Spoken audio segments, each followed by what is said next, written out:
আসসালামু আলাইকুম ওরহমতুল্লাহ। একটা বাঘ রক্তের গন্ধ পেলে যতটা না হিংস্র হয়, একটা মানুষ টাকার গন্ধ পেলে তার চেয়ে শতগুণ বেশি হিংস্র হয়ে যায়। জীবনে ভালো থাকার সিক্রেট কি জানেন? কারো কথা কখনো গায়ে লাগাবেন না। আপনার পেছনে কেউ বাজে কথা বলে থাকে তিনটি কারণে: এক, যখন তারা আপনার স্থানে পৌঁছাতে পারে না; দুই, আপনার যা আছে তাদের সেগুলো হয়তো বা নেই; তিন, তারা আপনার মতো হতে চায় কিন্তু হতে পারে না। পৃথিবীর নিয়ম বড় অদ্ভুত। যার টাকা আছে তার মন নেই, আর যার মন আছে তার টাকা নেই। যদি জীবনের প্রয়োজনে নিজেকে বদলে ফেলতে হয় তবে তাই করো। হয়তো কিছুটা কষ্ট হবে, তবু যে তোমার মূল্য বোঝে না তার অপেক্ষায় থেকো না। যারা বেশি কথা বলে তাদের মধ্যে ভেজাল কম থাকে, কিন্তু তারা আবার ভেজালে বেশি পড়ে। বৃষ্টির সময় প্রত্যেক পাখি কোথাও না কোথাও আশ্রয় খোঁজে, কিন্তু ঈগল মেঘের উপর দিয়ে উড়ে বৃষ্টিকে এড়িয়ে যায়। তাই বিপদ আসার আগেই সকল সেফটি নিয়ে রাখুন, যেন বিপদের বৃষ্টি আপনাকে কিছুই করতে না পারে। কাউকে মনের ক্ষত স্থানটা দেখাতে নেই, কারণ মানুষের কাছে ব্যথা কমানোর মলম না থাকলেও কাটা গায়ে ছেটানোর জন্য লবণ থাকবে ঠিকই। জীবনে চলার পথে নিজের রাস্তাটা নিজেকেই তৈরি করে নিতে হবে, সেখানে কেউ সাহায্য করবে না। আসলে বাস্তব জীবনটা সত্যি বড়ই কঠিন। অতিরিক্ত কাউকে বিশ্বাস করতে নেই, অতিরিক্ত কাউকে ভালোবাসতে নেই, অতিরিক্ত কারো প্রতি আশা করতে নেই, কারণ এই অতিরিক্ত শব্দটি একদিন তোমায় অনেক বেশি কষ্ট দেবে। হ্যাঁ, একজনকে শুধু অন্ধভাবে ভালোবাসলেই কোনো দিন পরাজিত হবে না, ধোঁকা খাবে না, প্রতারিত হবে না। সে হচ্ছে তোমার প্রভু, এক এবং অদ্বিতীয় আল্লাহ।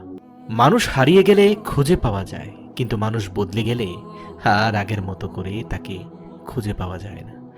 সবচেয়ে খারাপ লাগে তখনই যখন আপন কেউ পথভ্রষ্ট হয়ে যায়, কিন্তু ইচ্ছে থাকার পরেও তাকে সঠিক পথে ফিরিয়ে আনতে পারি না। যেখানে তোমার গুরুত্ব নেই, যেখানে তোমার কথার দাম নেই, সেখানে যাওয়া বন্ধ করে দাও। এটা কারো বাড়ি হোক বা কারো মন হোক। কাউকে কাঁদিয়ে কোনোদিন সুখী হওয়া যায় না, কাউকে ঠকিয়েও কোনোদিন ভালো থাকা যায় না। কারণ মানুষ যেমন কর্ম করে তার ফল ঠিক তেমনই হয়। নিজের মন খারাপ, নিজেকে ভালো করতে শেখো, কারণ তুমি ছাড়া আর কেউ নেই। সব বন্ধু পাশে থাকে না, কিছু বন্ধু সুযোগ নিতে কাছে আসে। আবার সব বন্ধু আপন হয় না, কিছু বন্ধু বিশ্বাসঘাতকতার মুখোশ পরে থাকে।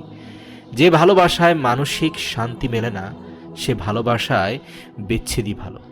বুদ্ধিমান মানুষরা কখনোই প্রতিশোধ নেয় না, তারা সঠিক সময় অপেক্ষা করে, আর তারা কি করছে সেটাও তারা খুব ভালো করেই জানে। মান্যতা দেওয়া ভালো, কিন্তু ঠিক ততটুকুই যতটুকুতে নিজের মানহানি না হয়। সম্মান করা ভালো, তবে ততটুকুই যতটুকুতে নিজের আত্মসম্মান বজায় থাকে। আর গুরুত্ব দেওয়া ভালো, তবে ততটুকুই যতটুকুতে নিজের যোগ্যতা ছোট না হয়ে যায়। চুপচাপ থাকা মানুষগুলোকে কখনো দুর্বল ভাবা ঠিক না, কারণ তারা ভদ্রতা জানে বলেই চুপচাপ থাকে, আর এটা তাদের পারিবারিক শিক্ষা। বেঈমান কখনো কাঁদে না, আর স্বার্থপর কখনোই কোনো স্মৃতি মনে রাখে না। মন ভালো থাকলে সব কিছু ভালো লাগে, আর মন খারাপ থাকলেই ভালোটাও খারাপ লাগে, এবং এটাই হচ্ছে প্রকৃতির নিয়ম। তাই সাধ্যমতো চেষ্টা করবেন মনটাকে ভালো রাখতে। সৃষ্টিকর্তার সান্নিধ্য মানুষের অন্তরটাকে পরিশুদ্ধ করে, তাই বেশি বেশি আল্লাহকে স্মরণ করুন, মন ভালো হয়ে যাবে। যে মানুষটা অল্পতেই অনেকটা খুশি হয়, সে কিন্তু সামান্য আঘাতেই অনেকটা কষ্ট পায়। আমি তাকেই রাগ দেখাই যাকে আমি অনেক বেশি ভালোবাসি। তাই কেউ যদি আপনার সাথে অভিমান বা রাগ করে, তার সাথে উল্টো রাগ করবেন না, কারণ আপনার প্রতি তার ভালোবাসার একটা অনুভূতি আছে বলেই হয়তো রাগ করছে। কিছু মানুষ একজন নির্দিষ্ট মানুষকে পাওয়ার জন্য প্রার্থনা করত, অথচ জীবনের পরিস্থিতি এমন হয়ে গিয়েছে সেই মানুষটি তাকে ভুলে যাওয়ার জন্য এখন প্রার্থনা করে। কাকে বিশ্বাস করবেন? কিছু মানুষ তো চোখ মুছতে মুছতেও এখনও মিথ্যা কথা বলে।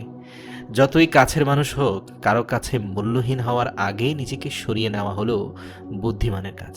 মানুষ তার জীবনের ভুলগুলো তখনই ঠিক বুঝতে পারে যখন একটি ভুলের কারণে জীবন থেকে অনেক অনেক বছর হারিয়ে ফেলে।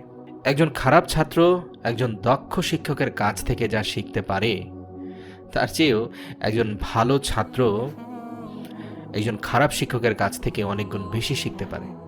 তাই শিক্ষক বড় কথা নয়, আপনার শেখার ক্ষমতা বা ইচ্ছে কতটুকু রয়েছে সেটাই হলো বড় কথা। যে মানুষগুলো তোমাকে বলে তুমি পারো না বা তুমি পারবেই না, তারাই সম্ভবত সেই লোক যারা ভয় পায় এটা ভেবে যে তুমি আসলেই পারবে। তাই চেষ্টা চালিয়ে যান, আল্লাহর উপর বিশ্বাস রাখুন, জীবনকে ভালোবাসুন, আল্লাহকে ভালোবাসুন।